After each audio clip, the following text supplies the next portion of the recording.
Hello everyone, welcome back to my channel. నేను మీ మీనా ప్రసాద్. ఈరోజు వడలు టేస్టీగా ఎలా రావాలో మీకైతే చూపిస్తున్నాను.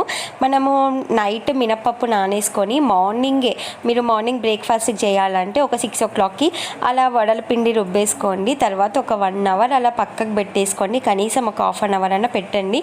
ఎందుకంటే పిండి రుబ్బగానే వేస్తే వేరేలాగా వస్తాయి. కొంతసేపు ఒక 1/2 hour 1 hour పక్కకు పెట్టేస్తే పిండి అనేది కొంచెం పొంగుతుంది కాబట్టి చాలా మంచిగా వస్తాయి అన్నమాట వడలు అయితే.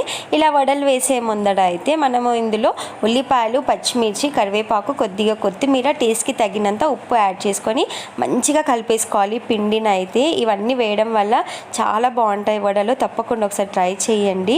ఇలా చూస్తున్నారు కదా, మనం వడలు వేసినప్పుడు కూడా ఎంత ఫ్లఫీగా వచ్చాయో. కొంతమంది సోడా కూడా యాడ్ చేస్తారు, మనకైతే సోడా యాడ్ చేయకుండానే ఇంత బాగా వచ్చాయి అన్నమాట.